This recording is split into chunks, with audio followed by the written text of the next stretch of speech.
ने जा रहे हैं C4 चक्र, ठीक है ना, कि किस तरह से C4 पादप जो होते हैं, है ना, वो कार्बन 4 बना रहे हैं और फिर उसके बाद उसका ग्लूकोज हम देखेंगे किस तरह बनता है। तो ये जो बताया था, ये जो जिसने खोजा था वो थे कॉटसेक। तो कॉटसेक ने गन्ने के पौधे में इसकी खोज की थी कि 4 कार्बन का पहला स्थायी उत्पाद बना था। C3 क्यों बोला साइकिल? क्योंकि कैल्विन और मेल्विन कैल्विन और उनके सहयोगी ने कार्बन 3 का स्थायी उत्पाद खोजा था, ठीक है ना, इसीलिए उसको बना। लेकिन यहाँ पर क्या है, 4 कार्बन का बन गया। अब इसकी पूरी प्रक्रिया को बताने वाले और 2 साइंटिस्ट थे, Hatch and Slack. Hatch and Slack ने इसे पूरी तरह प्रक्रिया को बताया था, ठीक है ना।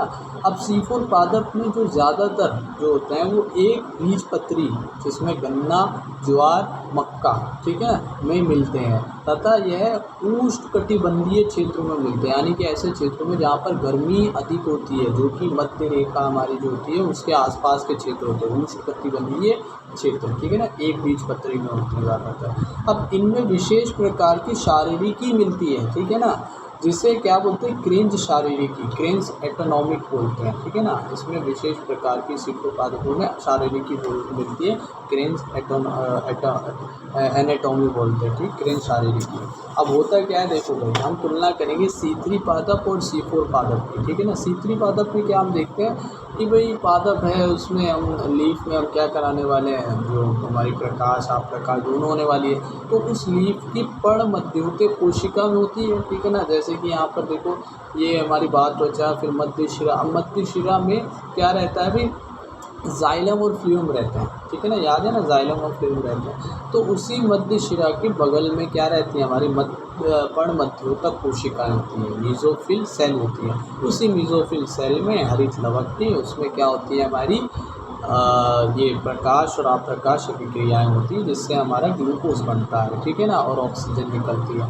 अब C4 पादपों में क्या रहता है, जब इसके हमने पत्ती को देखा, इसमें भी क्या थी भाई, मध्य त्वचा, सब सेम था, बस इसके मध्य शिरा के, जिसमें जाइलम फ्लोएम रहता है, उसके बगल में क्या थे, यहाँ पर कुछ अन्य सेल थे जिनका नाम था BSC, यानी यहाँ पर बंडल शीथ सेल थे, ठीक है ना, जिसे मूलाक्षत कोशिकाएं भी बोलते हैं। तो यहाँ पर कौन से सेल थे, BSC बंडल शीथ सेल थे, है ना, मूलाक्षत कोशिकाएं थी, और उसके बगल में मीजोफिल सेल भी थी, यानी यहाँ पर दोनों प्रकार की सेल मिल रही थी। यहाँ पर मीजोफिल पर्ण मध्योतक कोशिकाएं भी थी और हमारी मूलाक्षत यानी कि बंडल शीथ सेल भी थी, ठीक है ना।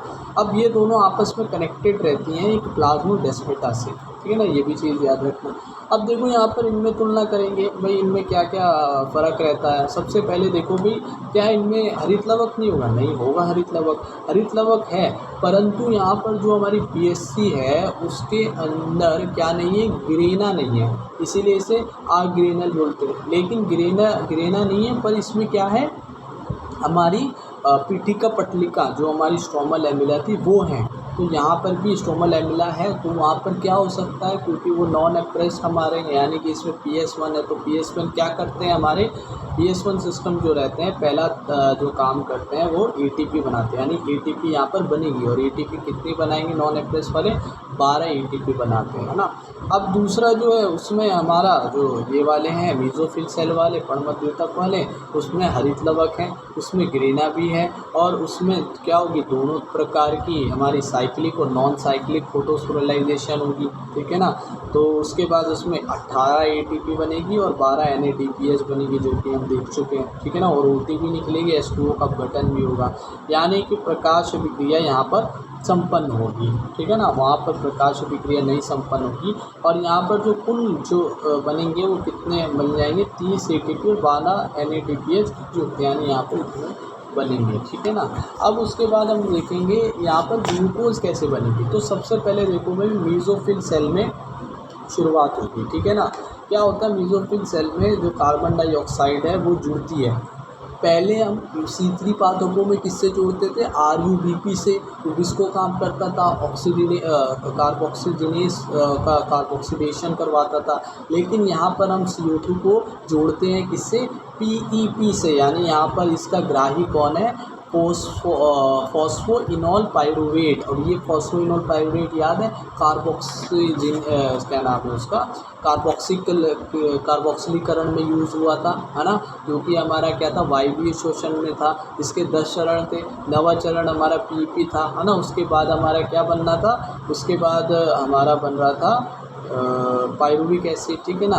तो वही चीज़ यहाँ पर ये जो पीपी है वो यहाँ पर ग्राही की यूज़ हो रहा है, CO2 से जुड़ता है। और किसकी उपस्थिति में वहाँ पर क्या होगा, RUBP के साथ रूबिस को जोड़ा था, राइबोलोज 1,5 फॉस्फेट और ऑक्सीजनेज और हमारा कार्बोक्सीजनेज। लेकिन यहाँ पर पीपी केस इस्तेमाल होता है, यानी कि फॉस्फोइनॉल पायरुवेट कार्बोक्सिलेज, है ना। यहाँ पर केवल कार्बोक्सिलेज करवाता है, इसीलिए यहाँ पर कोई प्रकाश शोषण अभिक्रिया नहीं होती है जो खराब थी फोटो रेस्पिरेशन वाली, ठीक है ना। तो यहाँ पर 3 कार्बन का कौन जुड़ गया है, फॉस्फोइनॉल पायरुवेट, है ना। तो किसकी उपस्थिति, पीपी केस की, ठीक है ना। तो वो मिलाकर क्या बनाता है, OAA, यानी कि ऑक्जेलो एसिटिक एसिड, ऑक्जेलो एसिटिक एसिड। कितने, 3 कार्बन का ये 1 कार्बन ही, यानी 4 कार्बन का हमारा बन गया स्थायी उत्पाद OAA, ऑक्जेलो एसिटिक एसिड। इसीलिए हम C4 पादप इसे कह रहे हैं। अब ये OA जो है ऑक्जेलो एसिटिक एसिड जो है वो अपने आइसोमर में परिवर्तन हो जाता है, इसमें मैलिक एसिड में। अब यहाँ पर चीज़ शुरू होती है कि जो मैलिक एसिड है वो संवहन प्रोटीन के माध्यम से प्लाज्मोडेस्माटा से होते हुए BSC यानी कि बंडल शीट सेल में जाएंगे, ठीक है ना। ये चला गया।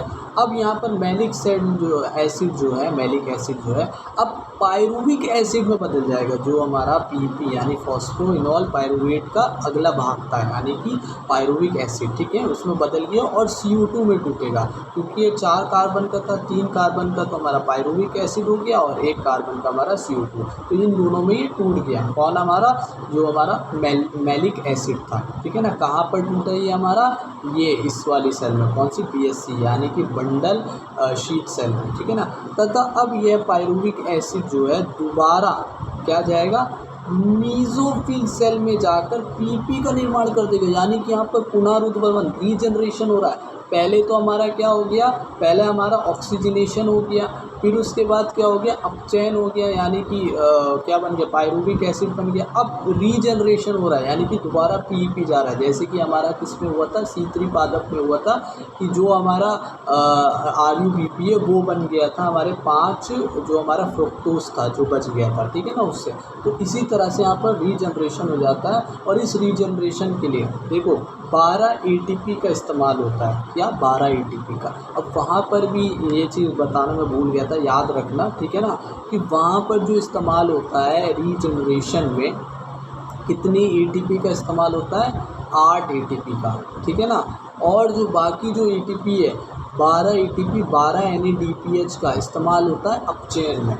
ये याद रखना, मैंने एक ये साइकिल बनाया था, RUBP CO2 से जुड़ता है, रूबिस्को से, तो ये कार्बोक्सिलेशन करवाते हैं। इसमें कोई ATP कोई NADPH का इस्तेमाल नहीं होता है।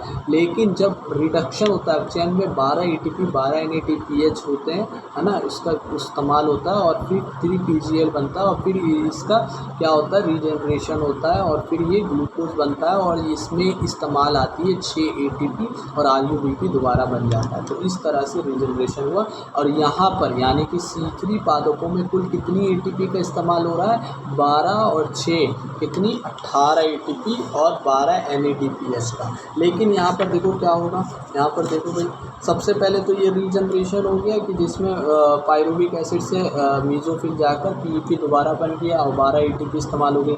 अब जो बची हुई CO2 है वो क्या करवाती है, BSC में ही उसमें RUBP जो ग्राही है और रूबिस्को एंजाइम है उसका इस्तेमाल करके एक 3 कार्बन का हमारा क्या बना देती है, उत्पाद 3PGA बना देती है। यानी वही C3 चक्र यहाँ पर संपन्न होता है और ग्लूकोज का निर्माण हो जाता है। और तथा इस C3 चक्र में, ये पूरे चक्र में कितनी होती थी, पूरी 12 है ना, और 18 थी ना वहाँ पर। तो वही C3 चक्र यहाँ पर संपन्न हुआ है, जिसके लिए 18 ATP यानी कि उसमें भी अपचयन होगा 12 और फिर आगे जाकर 8 यानी कि 6 सॉरी है ना। हाँ, तो कितनी होंगे 18 ATP का इस्तेमाल हुआ, 12 NADPH का उपयोग होता है। यानी कुल यहाँ पर कितनी ATP खर्च हो रही है, 12 इधर 18 इधर, यानी 30 ATP 12 NADPH खर्च होती है किसमें, C4 पादप में ग्लूकोज को बनाने में। अब उसके बाद ये टॉपिक ख़त्म हुआ। अब देखते हैं वारबर्ग प्रभाव क्या। वारबर्ग जो इफ़ेक्ट है उसमें क्या होता है कि जब उच्च ऑक्सीजन की सांद्रता बढ़ जाती है तो उससे क्या होता है, ग्लूकोज की प्रकाश संश्लेषण की जो दर है वो कम हो जाती है, क्योंकि क्या हो जाता है, जो ऑक्सीजन है वो प्रकाश शोषण को प्रेरित करता है। बस यही है वारबर्ग प्रभाव। अब उसके बाद हम देखेंगे लास्ट टॉपिक, प्रकाश संश्लेषण को प्रभावित करने वाले कारक। तो कुछ कारक हैं जो प्रकाश संश्लेषण को प्रभावित करते हैं, उनको हम सीमाकारी कारक भी बोलते हैं। ऐसे बहुत सारे थे, लेकिन हम 4 मुख्य देखेंगे जो सीमाकारी कारक है। पहला प्रकाश, तापमान, फिर तीसरा CO2, फिर O2। पहला है प्रकाश के कारक। देखो भाई, यदि प्रकाश को किसी पादप या पत्ती को दिया जाता है तो वह प्रकाश संश्लेषण करती है, परंतु जो निरंतर देते चले जाते हैं वह सांद्रता बढ़ाते हैं तो यह नियत कांस्टेंट हो जाती है, यानी दर नहीं बढ़ती, प्रकाश संश्लेषण की एक नियत हो जाती है। लेकिन जब हम C3 पादपों की बात करते हैं तो वहाँ पर जब इन पादपों में प्रकाश की दर बढ़ाते हैं तो ऑक्सीजन की दर बढ़ जाती है, और जब ऑक्सीजन की दर बढ़ जाएगी तो प्रकाश संश्लेषण प्रभाव होगा, जो कि हमारा वारबर्ग प्रभाव हुआ, तो वहीं पर ये होगी, यानी कि CO2 की दर कम हो जाती है। लेकिन C4 पादपों में कोई फ़र्क ही नहीं पड़ता है, क्योंकि वहाँ पर ऑक्सीजनेज होता ही नहीं है, यानी कि वहाँ पर कोई फोटो जो रेस्पिरेशन है वो नहीं होगी, और उल्टा यहाँ पर प्रकाश संश्लेषण की दर बढ़ेगी जब हम प्रकाश की सांद्रता को बढ़ाएंगे। अब CO2 की बात करते दूसरा, क्योंकि हमारे वातावरण में CO2 बहुत कम मात्रा में मिलती है, 0.03 से 0.04% में मिलती है। यदि प्रकाश संश्लेषण की दर बढ़ानी है तो हमें CO2 की 0.05% मात्रा चाहिए होती है। अब C3 पादपों की बात करें तो उसको 0.046% मात्रा CO2 की चाहिए होती है। इसलिए वातावरणीय CO2 एक सीमाकारी कारक हो जाती है, किसके लिए, C3 पादपों के लिए, क्योंकि वहाँ पर कितनी मिली, 0.03 से 0.04% मिली, इसको 0.046% चाहिए, तो ये एक सीमाकारी कारक बन जाती है C3 पादपों के लिए।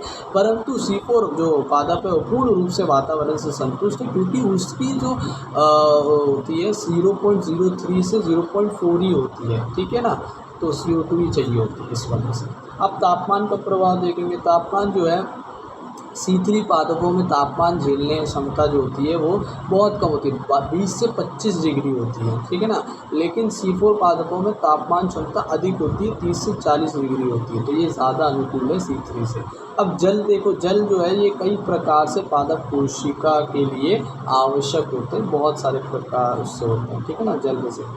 अब जो ये सारी चीज़ें बताने वाले थे वो कौन थे, वो थे ब्लैकमैन, हमारे एक साइंटिस्ट थे, जिन्होंने इसको क्या दिया, एक सिद्धांत दिया, फैक्टर दिया, लॉ दिया, सिद्धांत दिया, लॉ ऑफ लिमिटिंग फैक्टर, इसका नाम दिया। कौन थे, Blackman, law of limiting factor, ठीक है ना। तो ये हमने ख़त्म करा लॉ ऑफ लिमिटिंग फैक्टर, उसके साथ ये चैप्टर भी खत्म हुआ।